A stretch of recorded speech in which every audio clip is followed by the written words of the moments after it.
오늘 말씀 보겠습니다. 마태복음 5장 9절입니다. 화평하게 하는 자는 복이 있나니 그들이 하나님의 아들이라 일컬음을 받을 것이며, 지난 시간에는 화평하는 자가 복을 받는데 그 복이 하나님의 아들이라고 일컬음을 받는다는 이 문자적인 의미가 무엇을 뜻하는지를 우리가 자세히 살펴보았습니다. 이 구절이 사람이 주체가 되어서 화평하게 하는, 평화를 이루는 피스메이커스라는 그런 의미가 아니라고 했죠. 그러니까 여기서 화평하게 하는 자라는 말은 화평케 하는 예수 그리스도에 의해서 화평이 된 자들을 뜻하는 것으로, 하나님과 하나가 된, 진리가 된 자들로 구원이 완성된 자들을 말하는 것이라고 했습니다. 그들이 하나님의 아들이라고 불려지는 거죠. 한마디로 그리스도가 되는 것입니다.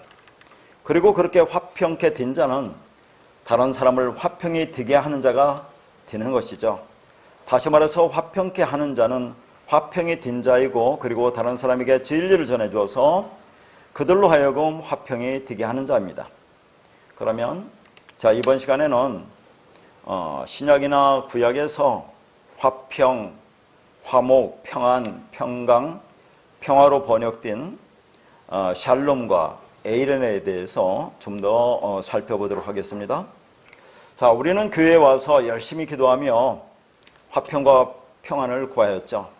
그런데 그 평안은 내 마음의 평안과 내 중심의 세상과의 화평을 원했던 것입니다. 그런데 그 화평이 무엇인지 구약에서 평강의 왕이 오실 것임을 예언하였습니다. 이사야 9장 6절에서 7절입니다. 이는 한 아기가 우리에게 낳고 한 아들을 우리에게 주신 바 되었는데 그의 어깨에는 정사를 메었고 그의 이름은 기묘자라, 모사라, 전능하신 하나님이라, 영존하시는 아버지라, 평강의 왕이라 할 것임이라. 그 정사와 평강이 더함이 무궁하며 또 다윗의 왕자와 그의 나라에 군림하여 그 나라를 굳게 세우고 지금 이후로 영원히 정의와 공의로 그것을 보존하실 것이라. 만군의 여호와의 열심히 이를 이루리라. 누구를 묘사하는 겁니까? 이 말씀이 예수 그리스도를 묘사하는 거죠. 근데 그 예수 그리스도를 뭐라고 그래요? 여기서 전능하신 하나님이라고 하죠. 영존하신 아버지라고 합니다. 그러니까 예수 그리스도가 하나님이라는 그 말이에요.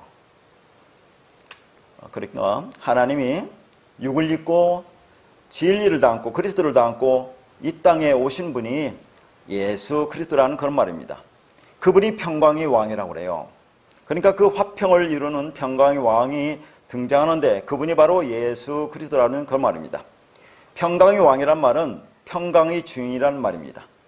그 말은 오직 주님만이 우리를 하나님과 하나가 되게 할 수 있는 분이라는 그런 말입니다. 다시 말해서 평강, 평화, 화평, 평화는 그 손에서만 말미암을 수 있다는 그 말이에요. 그래서 여기서 뭐라고 합니까? 사람의 열심이 아닌 만군의 여호와의 열심으로 이루어내신다고 하시는 겁니다.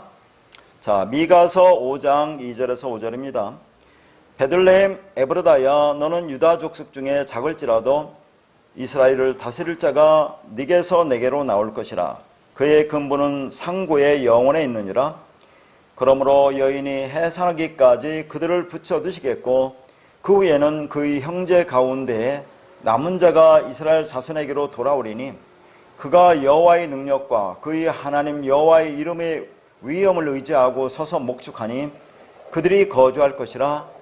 이제 그가 창대하여 땅끝까지 미치리라. 이 사람은 평강이 될 것이라. 미가 선지자는 예수 그리스도가 화평, 평강 그 자체라고 말합니다. 그러니까 예수 그리스도가 없는 화평이라는 있을 수가 없는 거죠. 이렇게 이 세상에 평강을 주러 오신 예수 그리스도가 바로 화평케 하시는 분이죠.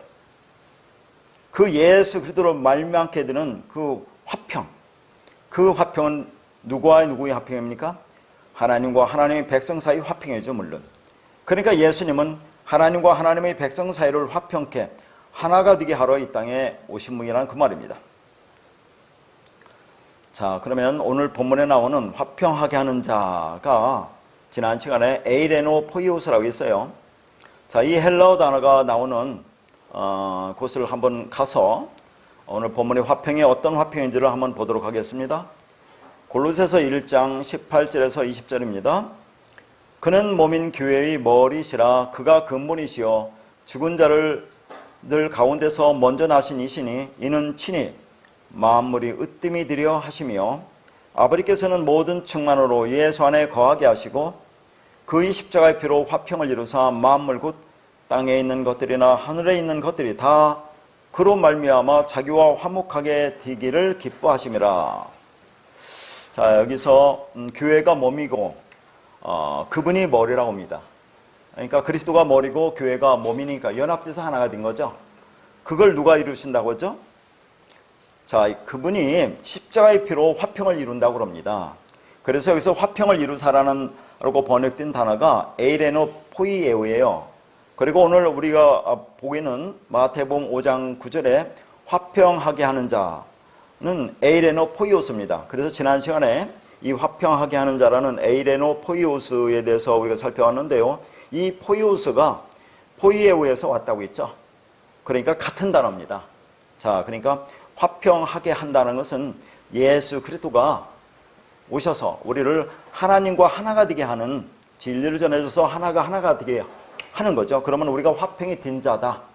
이제 그런 말을 하고 있는데 그것을 자, 십자가의 피로 화평을 이룬다고 그렇게 얘기합니다. 자, 그러니까 여기서 화평이라고 하는 것은 하나님과 하나님 백성들 사이에서의 화평 하나됨입니다. 자, 그 화평이 뭘로 이루어진다고요? 십자가의 피로 이루어진다고 그래요. 자, 그럼 십자가의 피가 뭘까요? 성경대로 말씀을 보면 자, 예수님이 죽으시고 옆구리에서 물피가 나왔다고 하는데 그걸 요한일서 5장 6절과 8절, 6절에서 8절 사이를 보면 자세히 나왔습니다. 거기를 간단하게 보면 성령은 진리라고 그래요. 그러면서 8절에 성령과 물과 피라 또한 이 셋은 합하여 하나다. 그렇게 나오거든요. 성령과 물과 피는 하나라 그런 얘기입니다. 그러면 성령이 진리라고 분명히 하니까 물도 진리예요. 성경에서 물은 진리를 말하고 피도 진리를 가리킵니다. 그러니까 예수님이 죽으시고 옆구리에서 물피가 나왔다는 것은 자, 진리가 나왔다. 그런 얘기죠. 자, 그러니까 십자가의 피로 화평케 이루었다는 것은 자, 그분의 말씀으로 진리로 우리를 하나님과 하나가 되게 했다. 그런 말입니다. 그러니까 오늘 본문이 이야기하는 화평하게 하는 자는 자, 예수가 십자가에서 죽고 다시 말해서 율법이 파괴되고 그리스도로 드러난 예수 그리스도를 일컫는 단어인 것입니다. 그분이 하나님의 아들이라고 있죠. 그리고 그분에 의해서 우리가 진리를 깨닫고 진리가 되어 하나님과 하나가 화평이 되면 그게 또한 하나님의 아들이라고 일컬음을 받는다고 하는 거예요. 따라서 화평케 하는 자는 1차적으로 십자가의 피로 하나님과 하나님의 백성들을 하나로 만드신 예수 그리스도를 가리키는 거겠죠. 아울러 그러한 예수 그리스도의 십자가 피에 의해서 진리에 의해서 진리를 깨닫고 진리가 된 성도들을 또한 가리키는 그런 단어입니다. 자, 그런데 십자가 피로 화평을 이루었다고 하면서 땅에 있는 것들이나 하늘에 있는 것들이 그로 말미암아 자기와 화목하게 되기를 기뻐하셨다고 그래요. 그러면 자, 우리가 늘 보는 말씀 다시 한번 볼까요? 땅에 있는 것들, 하늘에 있는 것들이 뭘까요? 자, 땅이라고 하는 것이 헬라어로 개입니다. 개인데 그 앞에 정관사 호가 붙어서 상당히 중요해요. 그래서 호개로 되어 있는데 이게 단수입니다. 자, 땅적인 성전, 율법이 성전이라고 했죠. 근데 여기서 하늘은 이게 하늘이 우라노스인데 그 앞에 정관사 호가 붙었어요. 근데 이게 복수로 나옵니다. 아니, 하늘이 복수가 될 수가 없잖아요. 우리가 생각하는 그 하늘은. 근데 성경에 이 하늘을 복수로 나온다 하는 얘기죠. 복수를 우리가 뭐로 봅니까? 짝수로 보죠. 짝수. 히브리어에서는 그것을 쌍수로 본다고 그랬어요. 자, 그러면 이 하늘, 복수 쌍수라고 하는 것은 하늘의 성전, 진리 성전을 가리킨다고 했습니다. 그러니까 땅적 성전인, 율법 성전인, 율법 종제인 나가. 지금 뭐예요? 예수 피에 의해서 그리스도 진리에 의해서 진리를 깨닫고 진리가 되면 그걸 하늘들이라고 한다니까요. 오라노스, 복수 짝수가 된다고 하는 겁니다. 그걸 진리 성전이라고 하는 거예요. 그러면 그게 그리스도와 화목, 하나가 되는 것이다 라고 그렇게 말을 하고 있는 것입니다. 그러니까 화평케 하는 자는 복이 있나니 그들이 하나님의 아들이 될 것이라는 이 말씀의 성취는 오직 예수 그리스도에 의해서만 되는 것입니다. 그 예수 그리스도의 십자가의 피로 화평을 이루었기에 그 피의 은혜를 입은 자들을 교회라고 하는 거죠. 그래서 사도행전 20장 28절에는 뭐라고 합니까? 교회를 하나님의 자기 피로 값주고 샀다고 그래요. 교회를 하나님의 피 값주고 샀다고 하는데, 다시 말해서 하나님의 피, 말씀 진리를 주고 우리를 샀다고 하는데, 자, 그렇게 진리가 우리 안에 들어와서 우리로 하여금 자, 진리가 뭔지 깨닫게 하면 우리가 하나님의 아들이라고 했으니까 그렇게 해서 자, 교회를 샀다, 구원했다라고 표현을 하고 있는 겁니다. 그러니까 그 피로, 그 말씀으로 화목하게 된 자들이 교회입니다. 교회의 머리는 그리스도라고 있죠? 그리스도는 머리고 교회는 몸이니까 그러면 하나가 돼서 연합하는 거죠. 자, 그러므로 교회란 십자가의 피로 값을 주고 산 자들의 모임이기 때문에 이들은 서로 화평이 하나가 되어야 하죠. 그러니까 자, 그리스도가 머리고 그 몸이 교회라고 했으니까 우리가 이 진리를 깨달은 교회는 전부 다 그리스도를 머리로 갖고 있는 겁니다. 그러면 교회들끼리도 자, 하나가 연합되는 거죠. 그래서 이 교회들의 모임이라고 하는 것은 자, 이게 서로가 화평 하나가 되는 것을 말해요. 자, 이런 말을 지금 여기서 그리스도가 머리고 우리가 몸이라고 하는 그런 말을 자, 어디서 뭐라고 합니까?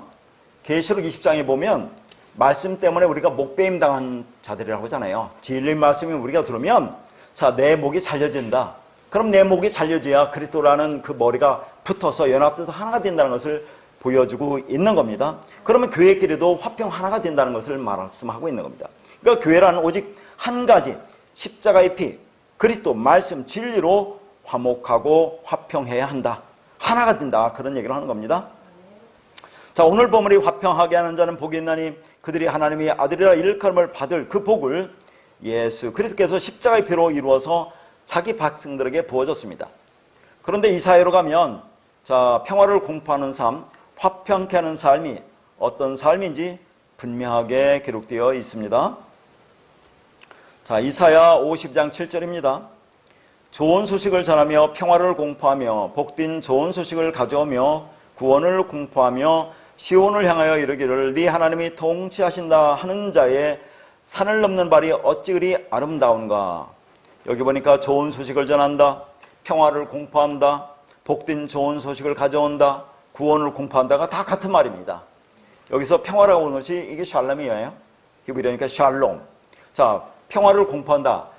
자, 평화. 하나님과 우리가 하나가 되는 것. 자, 그것이 뭐예요? 복된 좋은 소식이다. 그런 얘기입니다. 그게 구원을 공포하는 거다. 하는 얘기죠. 그런데 자, 그렇게 평화를 공포하는 것을 네 하나님이 통치하신다고 말하고 있어요.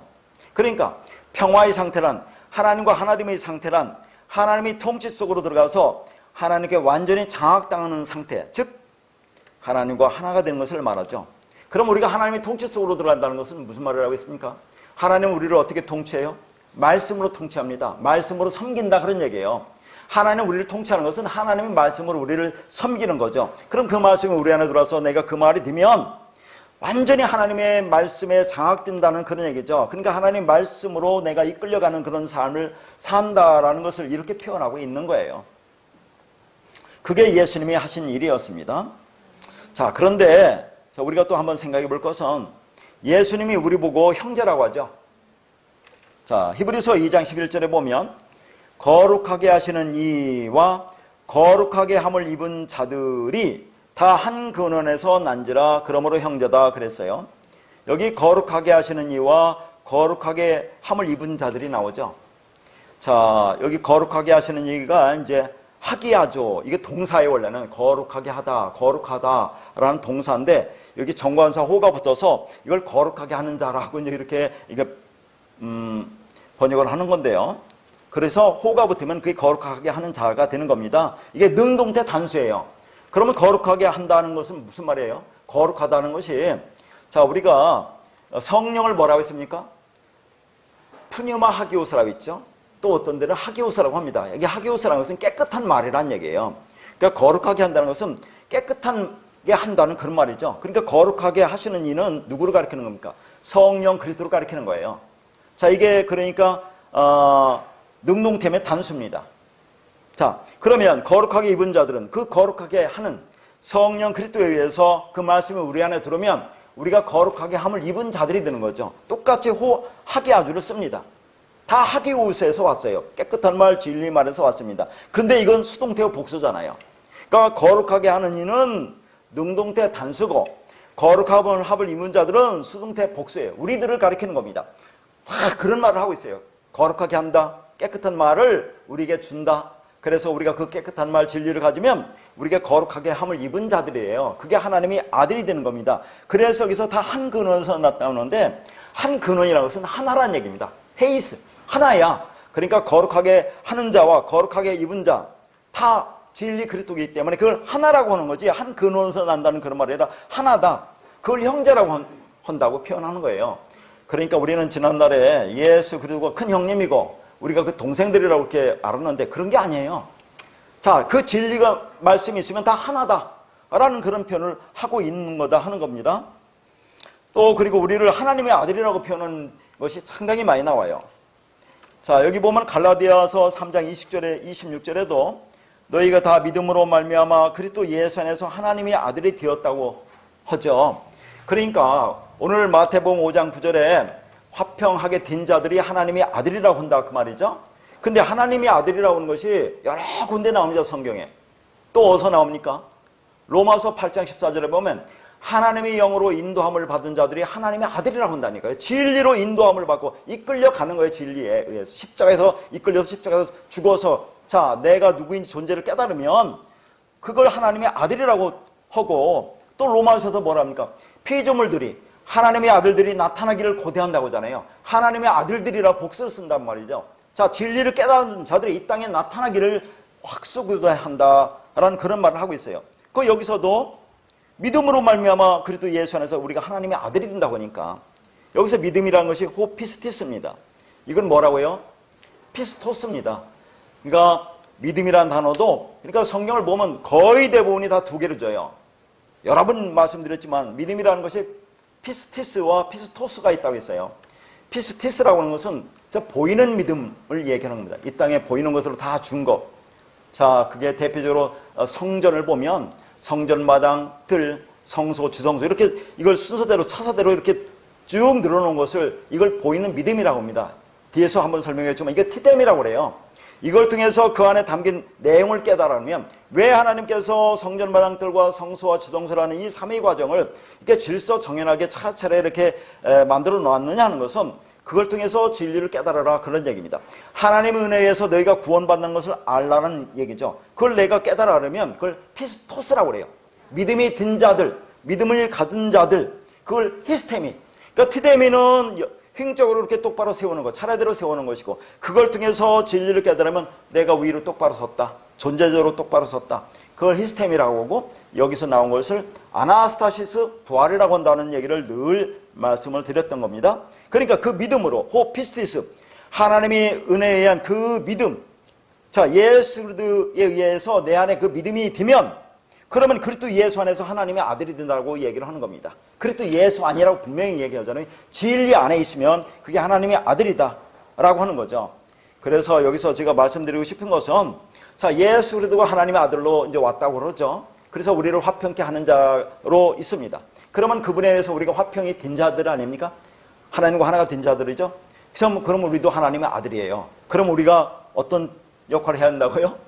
화평하게 하는 자가 또 되어야 한다는 이 말씀이 여기에 담겨 있는 겁니다. 먼저는 예수 그리스도에 의해서 자, 우리가 화평이 되고, 그럼 화평이 되고 진리를 깨닫고 진리가 되어서 하나님과 하나가 되었으면 이제 하나님의 아들로 부름 받으면, 불려지면 우리도 또 다른 사람을 화평하게 하는 자가 되어야 한다 하는 거죠. 화평이 되게 해야 한다 하는 겁니다. 자, 하나님과 우리가 하나 되면 영원한 멸망에서의 구원입니다. 그게 예수 그리스도의 은혜로 된 거죠. 그러므로 이 화평이란 사람이 추구하여 얻어내는 것이 아니라 하나님께서 자기 언약을 다 이루시고 자기 백성들에게 넘겨주셔야 받는 것이죠. 자, 그런데 그걸 넘겨받으려면 나도 죽어야 하기 때문에 인간들은 자신들의 존재성이 무너져가는 그 평화로의 지향성을 달갑게 여기지 않는다 그런 얘기입니다.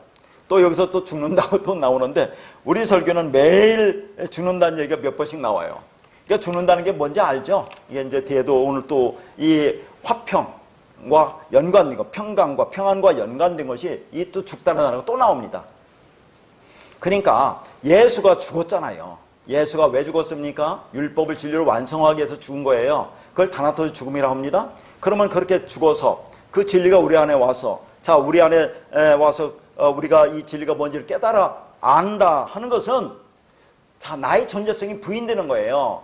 나라는 것이 부인되는 겁니다. 나의 존재를 내려놓는 거죠. 그래서 나도 죽어야 된다고 합니다. 그러니까 예수가 십자가에서 죽었는데, 그러면 그분이 죽어서 그리스도가 됐죠. 그러면 우리가 그리스도가 되려면, 그분과 연합돼서 하나가 되려면 우리도 죽어야 된다는 거죠. 그러니까 예수와 함께 죽고 그리스도와 우리가 부활하는 거죠. 그러니까 그분이 죽었으니까 우리도 죽어야 되는데, 우리가 죽지 않으면 어떻게 연합돼서 하나가 될 수 있느냐 하는 것을 그렇게 말하고 있는 겁니다. 자, 그래서 에레미야 6장 16절입니다. 여호와께서 이와 같이 말씀하시되 너희는 길에 서서 보며 옛적 길 곧 선한 길이 어디인지 알아보고 그리로 가라. 너희 심령이 평강을 얻으리라 하나 그들의 대답이 우리는 그리로 가지 않겠노라 하였으며.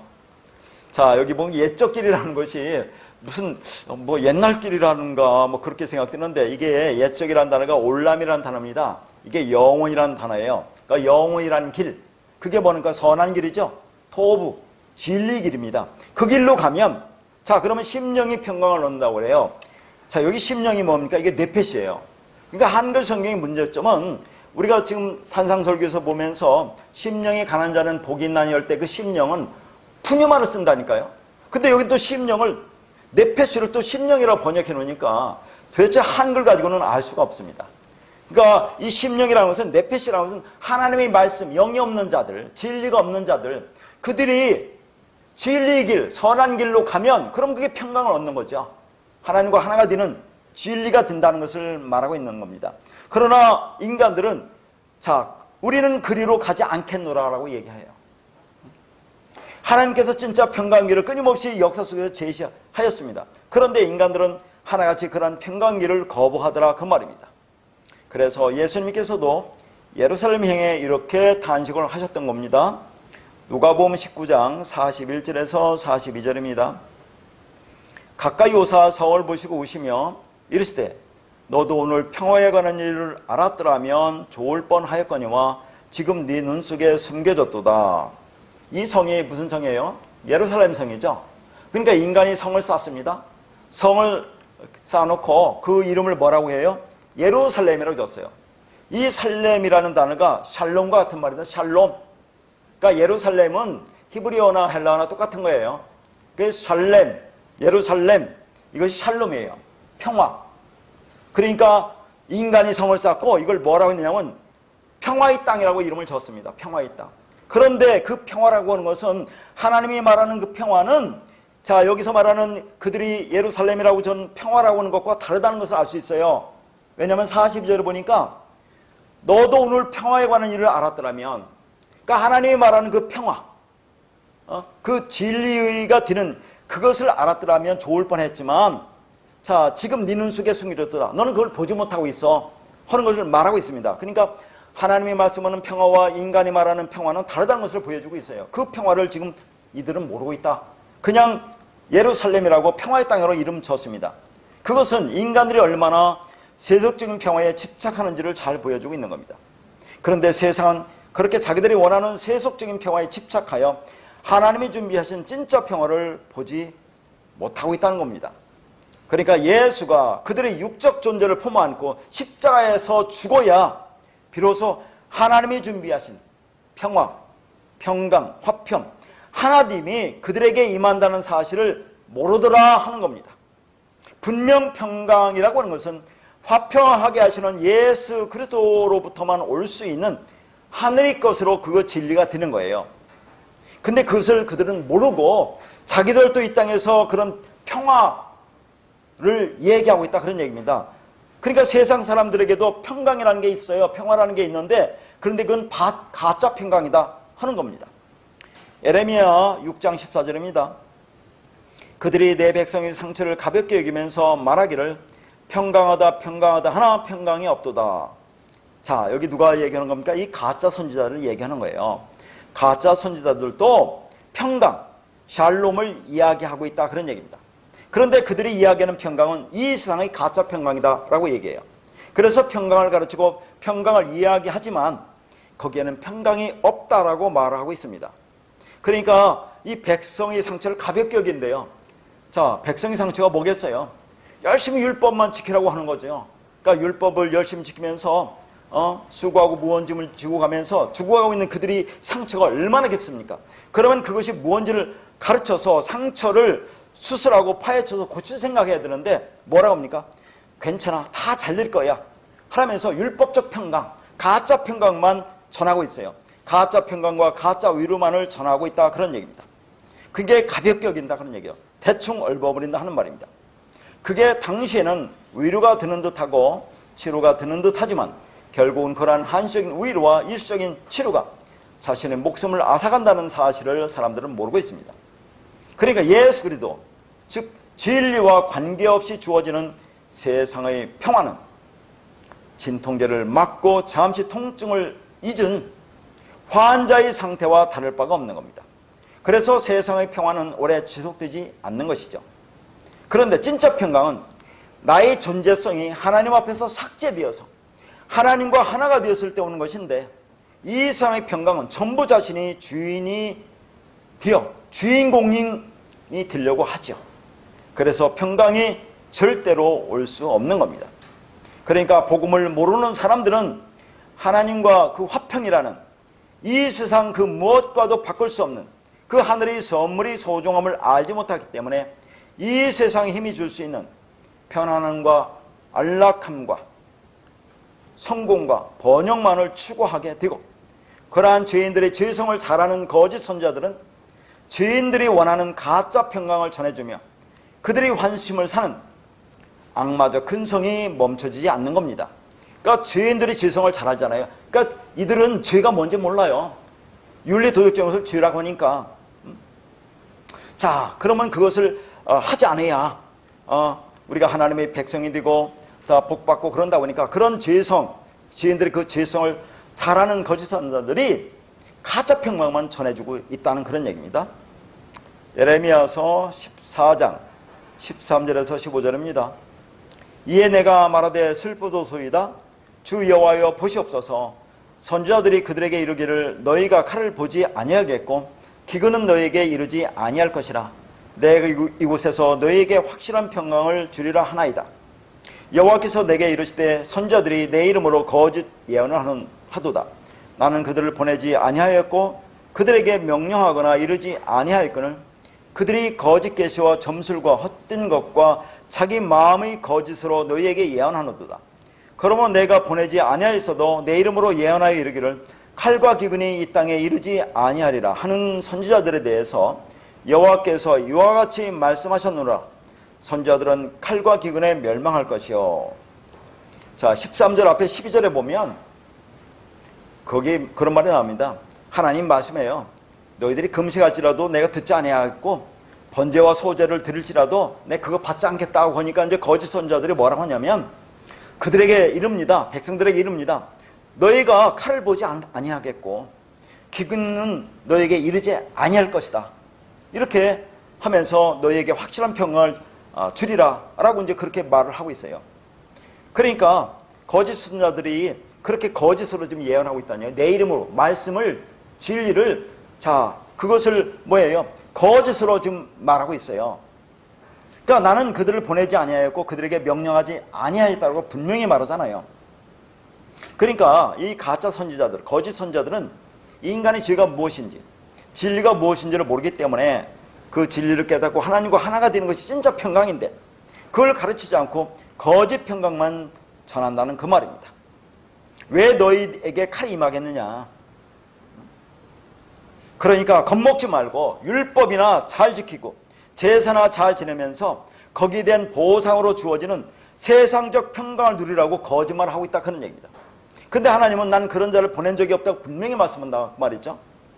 그런데 그러한 사기의 잔치가 동서고금을 막론하고 오늘날 여기저기서 우후죽순처럼 거침없이 벌어지고 있는 것입니다. 그러니까 이 말씀을 전하는 선지자라고 하는 자, 거짓 선지자들이죠. 죄가 뭔지, 영원이라는 생명이 무엇인지, 하나님과 화평이 되는 것이 무엇인지 그리고 왜 그게 그렇게 중요한지에 대해서 전혀 모른다 하는 거죠. 그냥 어줍지 않은 세상적 위로만 늘어놓고 악어와 악어새처럼 서로가 필요한 것들을 빨아먹고 있는 겁니다.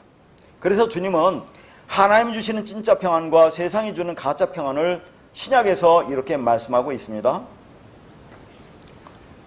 요한복음 14장 27절입니다. 평안을 너희에게 끼쳐노니 곧 나의 평안을 너희에게 주노라. 내가 너희에게 주는 것은 세상에 주는 것과 같지 아니하니라. 너희는 마음에 근심하지도 말고 두려워하지도 말라. 자, 구약의 말씀보다 우리 신약 말씀이 훨씬 어렵다는 것을 또 느끼는데, 자, 요한복음 14장 27절 말씀이 이게 그냥 간단한 말씀이 아닙니다. 자, 평안을 너희에게 끼친대요. 끼친다는 말이 뭡니까? 뭐 영향을 끼치다, 뭐 은혜를 끼치다, 뭐 그런 겁니까? 아니면은 어떤 그것을 우리에게 뭐 미치게 하다, 그런 말이죠. 물려주다, 뭐 어떤 은혜를 입게 하다. 끼친다는 거 그런 뜻으로 쓰이는 것 같아요. 뭘 우리에게 뭐 미치게 하다, 뭐 이런 식으로. 자, 근데 끼친다라고 하여튼 썼는데, 자, 평안을 너희에게 끼치노니, 자, 그래서 이제 그것을 다시 또 이렇게 얘기합니다. 나의 평안을 너희에게 주노라 그랬어요. 내가 주는 것은 세상이 주는 것과 같지 않대요. 너희는 마음에 근심하지 말고 두려워하지 말라. 그러니까 내가 너에게 평안을 줄 테니까 다만 믿고 열심히 율법적 신앙생활을 하면, 자, 되니까 마음에 근심하지 말고 두려워하지 말라. 이제 그런 말처럼 이게 보이는데 상당히 내용이 좀 복잡하죠. 여기서 평안이라는 단어가 이제 헬라어니까 에이레네라는 단어를 썼습니다. 평안. 그하고 이제 너희에게가 두 번 나오죠. 너희에게라는 것이 단순히 너희에게가 아니라 2인칭 쉬라는 단어를 쓴데요. 이게 역격입니다. 뭐뭐 안에, 그러니까 너희 안에겠죠. 너희 안에. 자, 끼친다는 단어가 아피엠입니다. 이 단어는 많이 봤죠. 우리가 아피엠이. 용서하다라는 단어로 많이 봤어요. 죄를 멀리 보내다라는 단어를 봤는데, 자, 여기서는 들여보내다라는 그런 말입니다. 그러면 용서하다와 들여보내다가 왜 같은 뜻일까요? 자, 먼저 보면 지금 예수님이 나의 평안을 우리에게 준다고 그러잖아요. 너희 안으로 예수님이 그 평안을 우리 안으로 준대요. 그럼 우리가 그 평안에 들면 그러면 뭡니까? 그게 용서를 받은 거 아니겠습니까? 그래서 이제 그런 단어가 같이 있는 것이 같고, 그 다음에 이제 똑같이 주노라는 단어가 디돔이니까 넘겨주다, 그런 얘기입니다. 그러니까 여기만 보면 주님이 가지고 있는 그 평안을 너희 안으로 들여보내겠다, 넘겨주겠다, 그 말이에요. 자, 그러면 예수님이 말하는 나의 평안, 나의 평안은 뭡니까? 지금 예수님께서 말하는 나의 평안. 자, 그래서 이 말씀 바로 앞에 요한복음 14장 20절에 보면 그날에는 내가 아버지 안에, 너희가 내 안에, 내가 너희 안에 있는 것을 너희가 알리라, 그 말을 하고 있어요. 그러고 나서 이 말씀 하고 있거든요. 그러니까 요한복음 14장 1절에는 제 아들이 지금 뭡니까? 근심하고 있으니까 너는 근심하지 말라라고 이제 시작을 하면서 이 말씀을 계속 이어져 나가는 거거든요. 자, 그날은 언제입니까? 요한복음 14장 20절에 말하는 그날에는 내가 아버지 안에, 너희가 내 안에, 내가 너희 안에 있는다는, 그날은 언제가 될 것 같아요? 성령이 임한 날이에요. 성령이 오셔야만이. 자, 내가 아버지, 그러니까 예수님께서 그리스도를 담고 왔잖아요. 진리를 담고 왔죠. 그러니까 아버지로 왔다니까요, 예수님이. 그러니까 내가 그날에 성령이 임해서 성령이 너희 안에 들어가면, 진리가 너희 안에 들어가서 너희의 눈과 귀를 열어주면 내가, 예수님이 이 땅에 하나님으로, 그리스도로, 진리로 왔다는 것을 너희가 알 거야. 그러면서 너희가 내 안에, 내가 너희 안에, 다 우리가 하나다 진리가 된다는 것을 지금 말하고 있는 거죠. 그날에는 성령이 임하면 그걸 그때 너희들이 깨달을 거야 하면서 지금 제자들에게 말하고 있는데, 제자들은 이것을 알지를 못하잖아요. 왜? 아직 예수님이 죽고 그리스도로 진리로 우리 안에 들어오지 않았기 때문에 아직은 모르지만, 그러나 근심하고 걱정하는 제자들에게 계속해서 예수님은 요한복음 14장, 15장, 16절에서 16장, 또 17장에서 계속해서 같은 말을 하시고 있어요. 그러니까 여기서 나의 평안이라는 건 뭡니까? 예수님이 그리스도와 연합됐잖아요. 예수 그리스도니까 하나니까, 진리와 같은 나, 하나님과 하나가 된 나, 그 평안, 그 진리를 너에게 넘겨주겠다는 그런 말을 하고 있는 거예요. 그러니까 주님이 육으로 죽으시고 아버지로 진리로 그리스도로 우리에게 오셔야 합니다. 따라서 그 아버지가, 그 진리가, 그리스도가 성령이 내 안에 들어와 내가 진리가 되어서 주님과 하나가 되면 내가 평안이 된다. 그것을 지금 말하고 있는 거죠. 그런데 그렇게 그 평안이 되려면 또 말합니다. 그분이 죽었던 것처럼 나도 그렇게 죽어야 된다는 것을 또 말하고 있는 거죠. 왜? 하나가 되려면 그분이 죽어서 그리스도가 됐잖아요. 그러니까 우리도 그리스도가 되려면 그분과 함께 죽어야 됩니다. 예수와 함께 죽고 그리스도로 드러나야 돼요. 그걸 세례라고 하잖아요. 그렇게 대한다는 것을 분명히 말하고 있습니다. 자, 그러면서 여기서 보면 내가 너희에게 주는 것은 세상이 주는 것과 같지 않다고 그래요. 세상이 주는 것과 같지 않다. 그러면 세상이라는 단어가 이제 코스모스거든요. 근데 그 앞에 정관사 호가 붙었습니다. 그러니까 정관사가 호가 붙은 단어는 상당히 중요한 의미가 있어요. 구약이나 신약이나. 그래서 이제 코스모스 앞에 호라는 정관사가 붙었는데 이 코스모스가 무슨 뜻이냐면 우리는 코스모스를 보면 세상으로도 번역되고 우주로도 번역되어 나오잖아요. 근데 이 정확한 뜻은 꾸몄다, 꾸밈, 장식, 단장, 질서 그런 의미예요. 그러니까 하나님이 이 세상을 창조한 것은 무질서하게 창조한 것이 아니라 질서 있게 차례대로 정돈하여 이게 우리에게 주었다 그런 얘기입니다. 그 안에 뭘 담아서요? 진리를 담아서 그렇게 주었다는 것을 말하고 있는 거죠. 그래서 코스모스라고 하는 것은 자 대표적으로 뭘 가리킵니까? 이 땅에 코스모스로 하나님이 우리에게 진리를 보여준 것은 성전이에요. 성전. 성전이 그러니까 하나님이 처음에 우리에게 율법을 줬잖아요. 율법을 통해서 그 당시 이 율법이라는 글자를 압니까? 모세밖에 모르죠. 그러니까 이것을 자 쉽게 보여준 것이 성전으로 모양으로 만들어 줬습니다. 그러니까 성전이 자 대표적으로 코스모스가 될 수 있어요. 가장 질서 있게 단장해서 자 차례대로 그렇게 준 것이 성전입니다. 아까도 말했지만 성전 마당들, 성소, 지성소 이렇게 차례대로 되어 있죠. 다 의미가 있다고 했습니다. 자, 그래서 이 안에 담긴 내용을 깨달아 알으면 우리가 그리스도가 된 거죠. 하나님의 아들이 된다. 자, 그걸 이제 말하고 있는데 그래서 여기서 호코스모스라고 하는 것은 뭡니까? 세상이라는 것은 율법이라고 보면 돼요. 율법. 그러니까 하나님이 주는 평안. 하나님이 주는 평안은 뭡니까? 하나님 진리를 주는 평안. 그러니까 진리가 우리 안에 들어와서 우리가 하나님과 하나가 되는 그 평안이라고 하는 것은 율법이 주는 것과 같지 않다라고 얘기를 하는 거죠. 다시 말해서 내가 너에게 주는 평안은 율법이 주는 것과 같지 않다. 그러면 율법이 주는 평안은 뭡니까? 자, 율법이 주는 평안. 교회 가서 열심히 예배하고 헌신하고 봉사하고 충성하면 마음이 어떻습니까? 지난날에 뿌듯하잖아요. 기쁨이 있고 희열이 있고 만족이 있지 않습니까? 이것이 율법 주는 평안이에요. 이게 세상이 주는 평안이라고 얘기하는 겁니다. 자, 그게 율법이 주는 평안입니다. 그런데 그러니까 자 하나님이 주시는 그 평안과 세상이 주는 평안 같지 않다고 얘기하면서 너희는 마음에 근심하지도 말고 두려워하지도 말라 그래요. 자, 너희는 마음에 근심하지 말고 두려워하지 말라. 이게 무슨 말이냐 하는 겁니다. 여기서 근심하다는 단어가 타라스라는 단어거든요. 타라스는 이게 수동태로 되어 있어요. 여기에 문법적으로 선동하다, 자극하다 이 뜻입니다. 그러니까 수동이니까 자극을 받고 선동을 당하는 거예요. 무엇으로? 율법으로 내가 자극을 받고 선동을 당하는 겁니다. 지금 오늘날 이 땅에서 예배드리면서 교회에서 헌신봉사 충성하고 열심히 헌금하고 그런 사람들을 기쁘고 마음이 뿌듯하고 희열이 있고 만족이 있는 그런 것은 그 율법에 의해서 선동당하고 자극받아서 그래요. 그게 왜냐면 율법을 지키면 행하면 하나님이 기뻐하시고 나에게 복 주고 내가 상급받고 그런 게 있지 않습니까? 내 의를 이룰 수 있고 내가 존재가치가 높여지고 자 그렇게 된다는 그 말씀으로 내가 자극받고 선동당하는 것을 여기서 근심하다라는 그런 말로 지금 표현하고 있는 거죠. 그러니까 평안이라고는 여기서 평안은 그 나라고는 하나님이라고 하는 그리스도라고 하는 진리라고 하는 분이 내 안에 들어와서 나와 하나가 되는 원리로 제시되는 그런 평안이거든요. 그런데 오늘 많은 사람들이 교회에 와서 뭐합니까? 자기들이 생각하는 개념의 평안을 위해서 평생 동안 신앙생활을 하고 있습니다. 그러면 그게 내가 그 율법에 의해서 선동을 당하는 것이라 그 말입니다.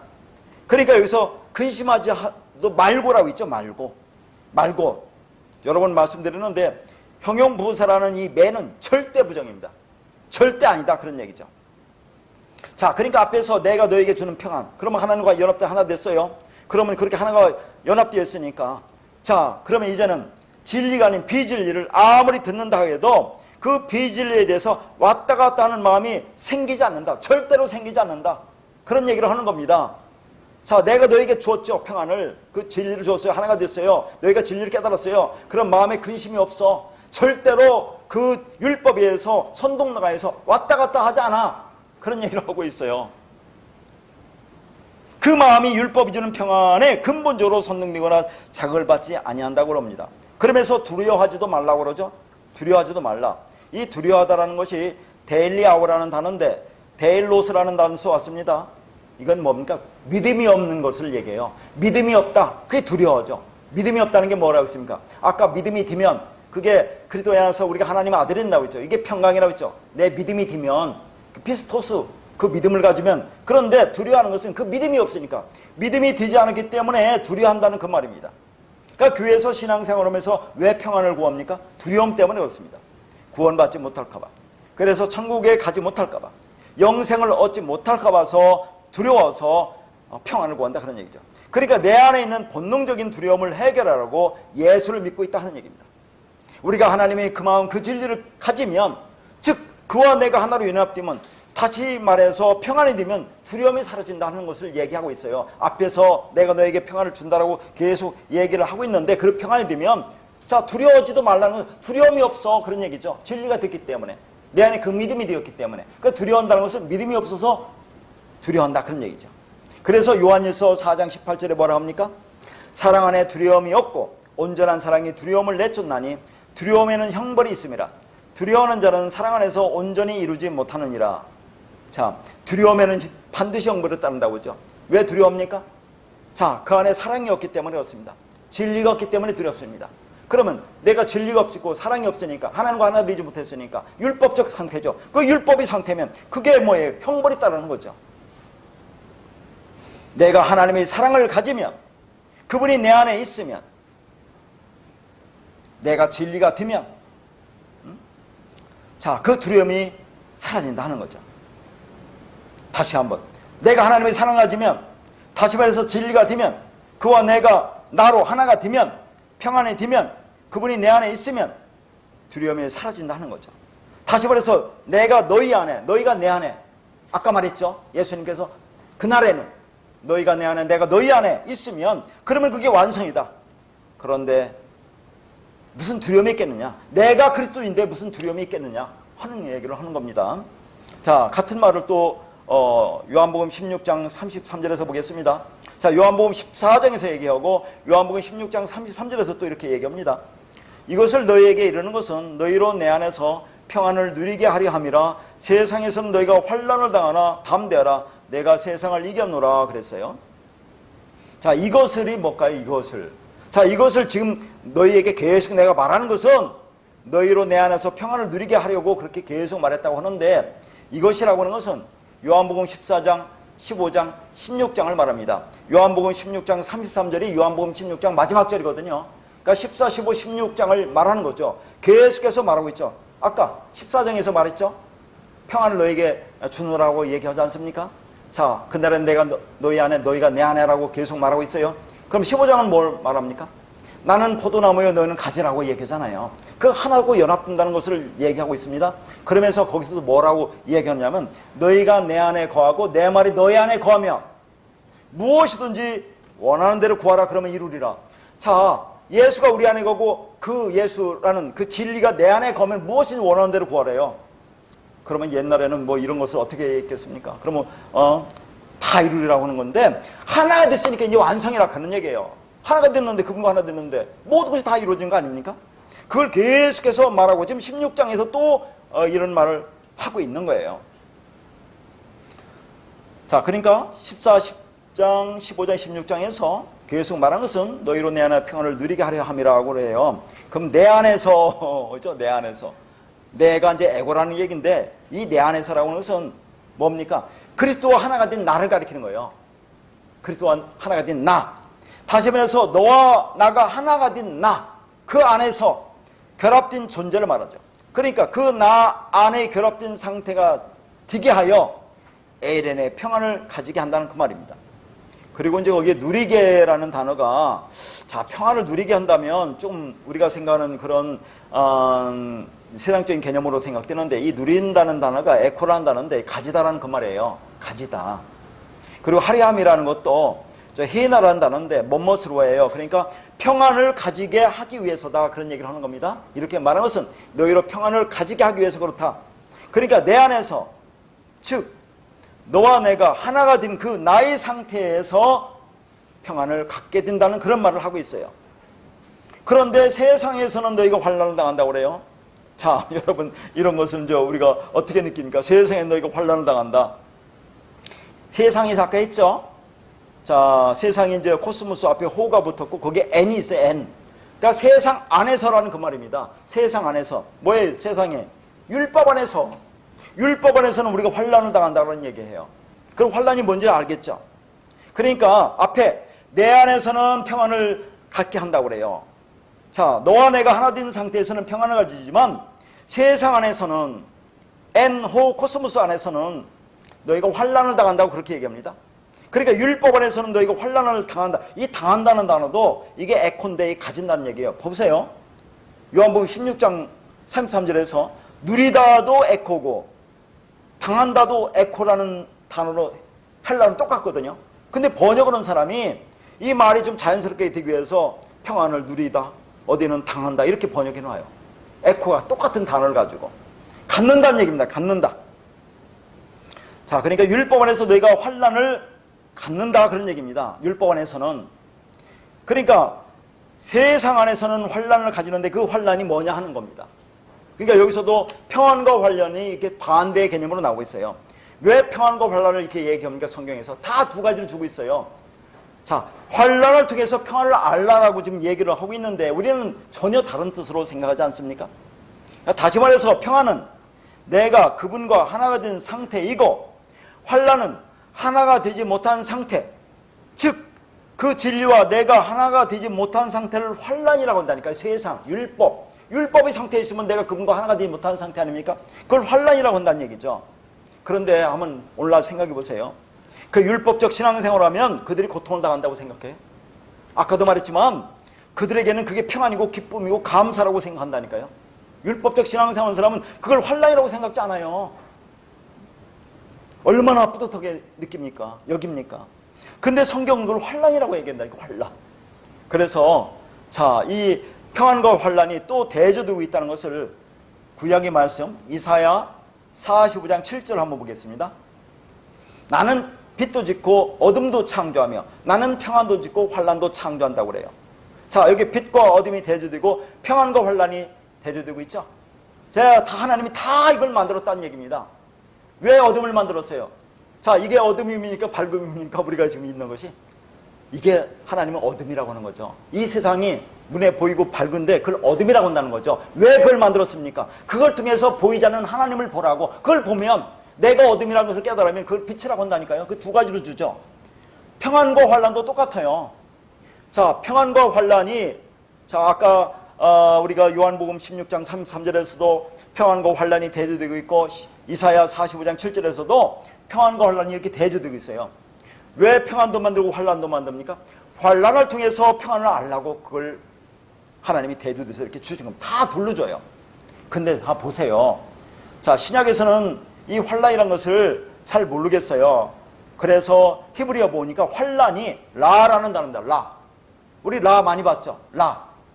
그 히브리 자음, 자, 이런 걸 써서 해주면 참 좋은데 그 기억자 같은 게 레시고 그 Y자 비슷하게 생겼죠? 그걸 눈이라고 해요. 눈.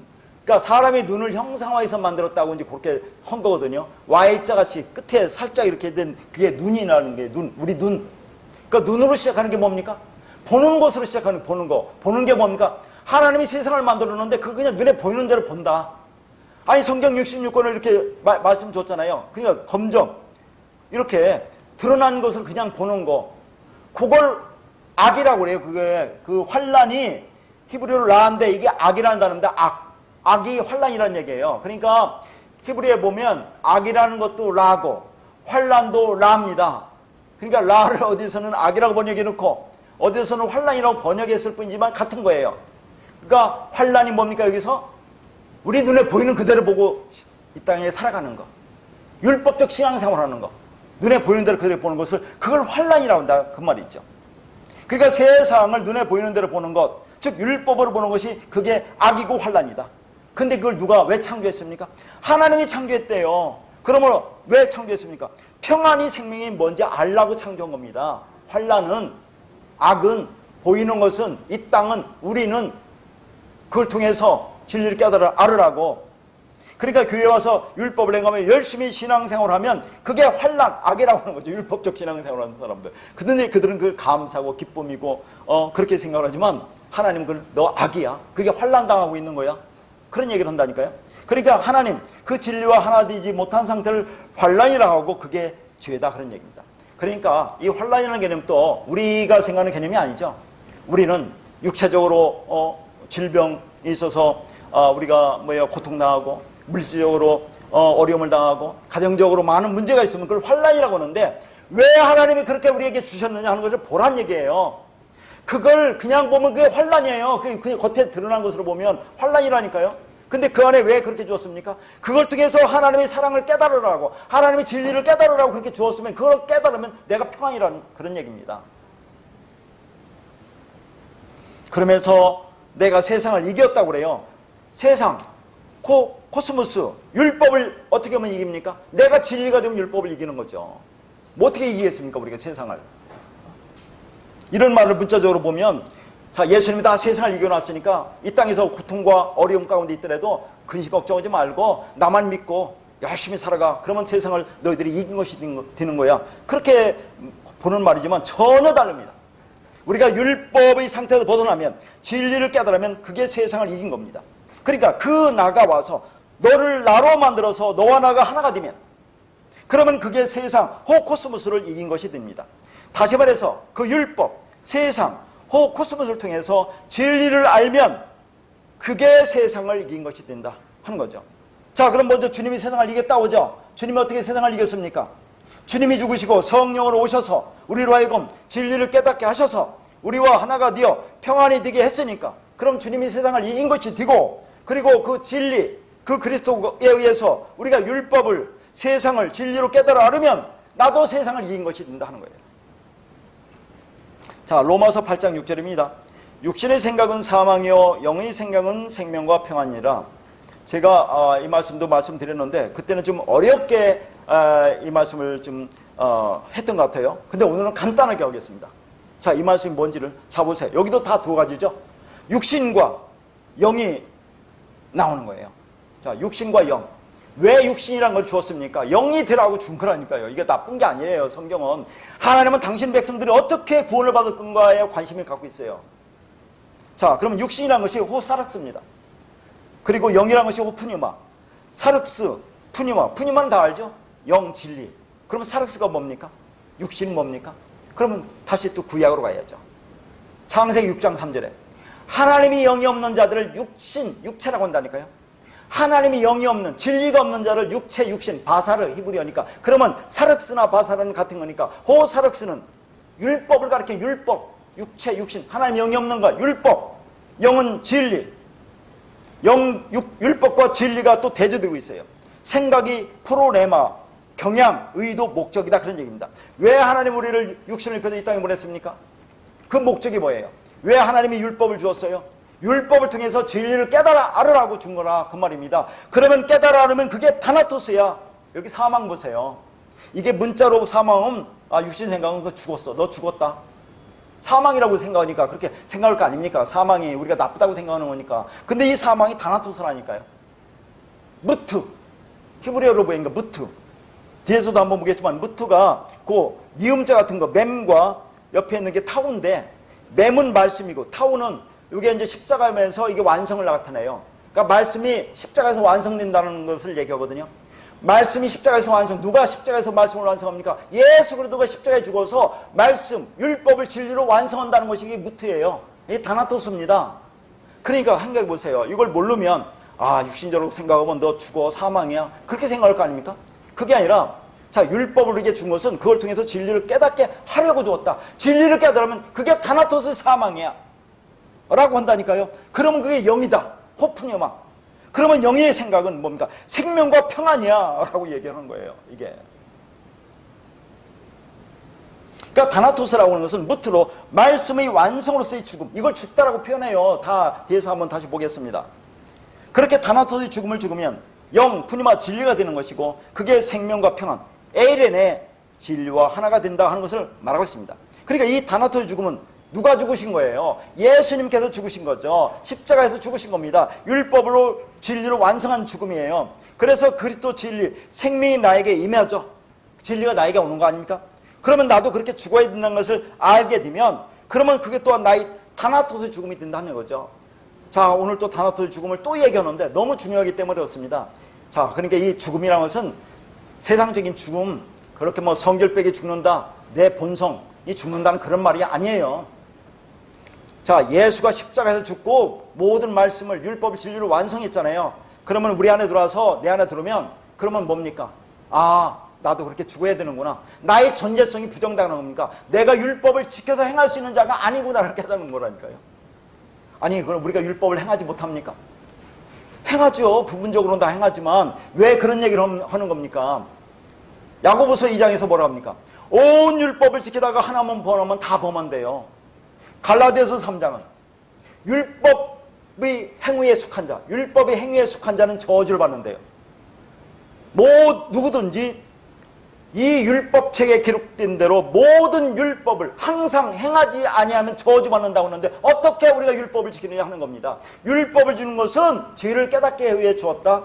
육체적 행위로, 율법적 행위로 의롭다 할 육체가 없어. 그걸 성경이 말하기 때문에 이런 얘기를 하는 거죠. 우리가 율법을 전혀 못 지키는 게 아니라 다 지키지 못한다. 그러면 하나도 범하면 다 범한 거니까. 자, 그런 것을 인정하라 그런 얘기입니다. 율법은 우리가 지킬 수 있는 게 아니고 하나님이 주신다는 거죠. 그러니까 법정으로 쓴 율법의 증서를 십자가에서 찢어버렸다고 하잖아요. 그게. 그러니까 진리로 완성된 거. 그걸 우리가 받아서 우리 마음의 신비에 새기면 내가 율법을 지킨 것이 되죠. 내가 지키는 게 아니라 나의 존재성, 나의 존재를 부정하라. 나는 그걸 지킬 수 있는 존재가 못 된다는 것을 인정하는 거죠. 그러면 내가 말씀의 완성으로서 죽음이다 하는 것을 말하고 있는 겁니다. 그러니까 육을 입고 율법으로 오셔서 십자가에서 죽으신 주님의 목적은 다나토스의 죽음이에요. 그리고 주님이 다시 아버지로 온다고 하죠. 자, 진리로 그리스도로 성령으로 오셔서 진리를 깨닫게 해서 내가 진리가 되면 그러면 그게 뭐예요? 다나토스의 죽음, 영 푸니마가 되는 거죠. 우리가 영이 되는 거, 진리가 되는 겁니다. 그러니까 우리 모든 죄를 사하기 위해서 예수가 죽으신 것이 아니고 우리를 호푸니마로 진리로 만들기 위해서 죽으신 거다 하는 거죠. 그러면 내가 그 진리를 알고 진리가 되는 겁니다. 그러니까 나는 이미 예수가 죽을 때 율법인 나, 율법이 본성인 나도 그 율법에 대해서 죽었다라는 것을 인정해야 돼요. 그러면 진리가 된 것으로 그게 생명과 평안이라고 하는 겁니다. 자, 오늘 뒤에 마지막으로 창세기 5장 4절에서 5절 말씀과 창세기 25장 7절에서 8절 말씀을 보겠습니다. 창세기 5장 4절에서 5절입니다. 아담은 셋을 낳은 후 800년을 지내며 자녀들을 낳았으며 그는 930세를 살고 죽었더라. 창세기 25장 7절에 8절입니다. 아브라함의 향년이 175세라.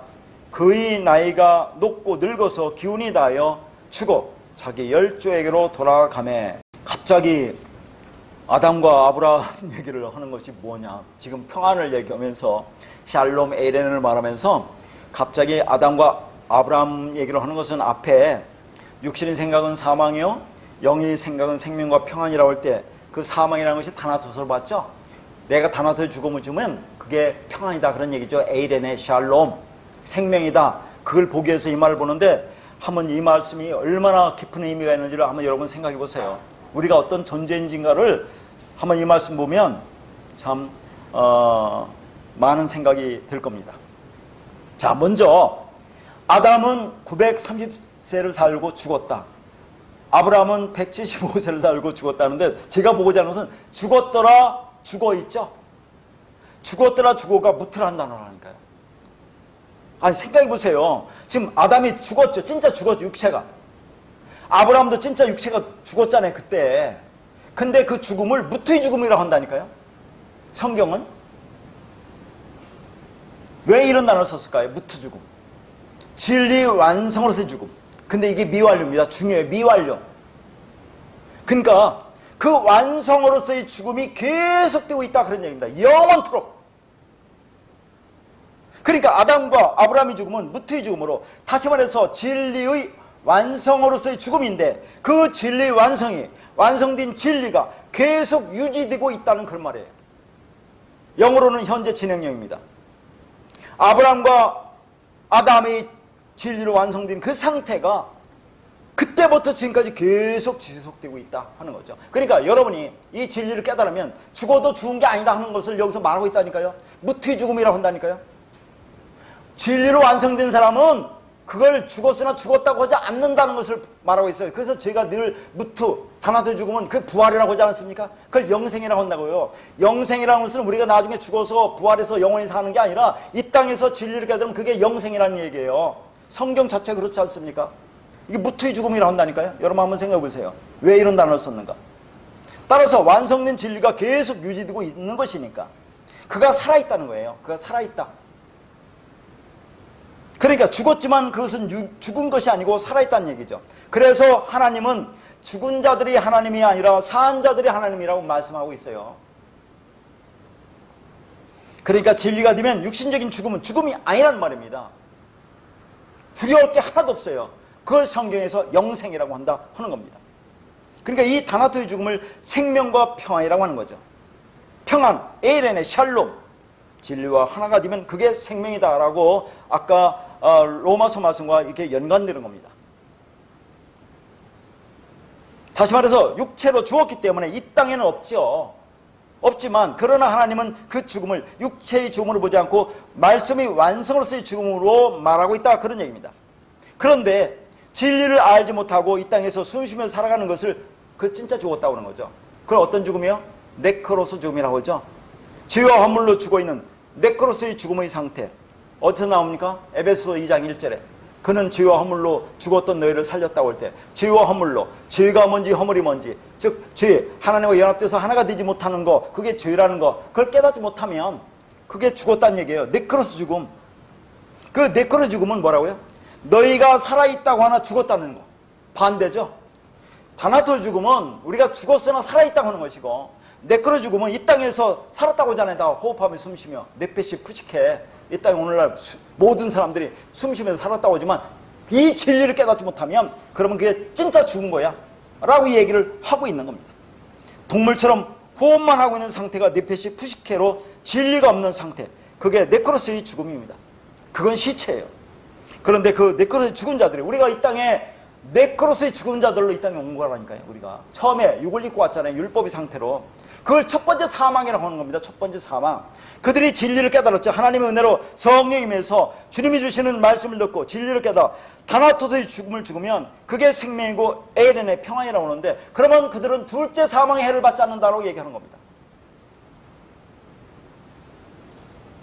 우리 다 죽어서 왔다니까. 이 땅에 온 자들을 네크로 죽었다고, 성경이 죽었다고 해요.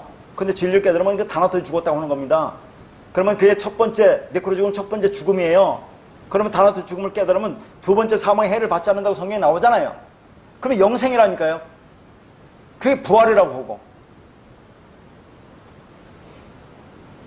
그러니까 그 다나토스의 죽음이 진리 완성으로서의 죽음으로 그게 부활이고 영생입니다. 그게 진짜 살아있는 거죠. 자, 마태복음 5장 9절 말씀은 두 번 설교로 마치겠는데요. 자, 마태복음 5장 9절에서 화평하게 하는 자가 하나님의 아들이라고 하는 말씀이 어떤 뜻이라고요? 평강하게 하시는, 즉 화평하게 하는 평강의 왕으로 오신 예수 그리스도에 의해서 내가 진리를 깨닫고 진리가 되어 그분과 짝이 되어 하나가 되면 그게 화평케 된 자이고 그걸 하나님의 아들이라고 한다 그런 얘기입니다.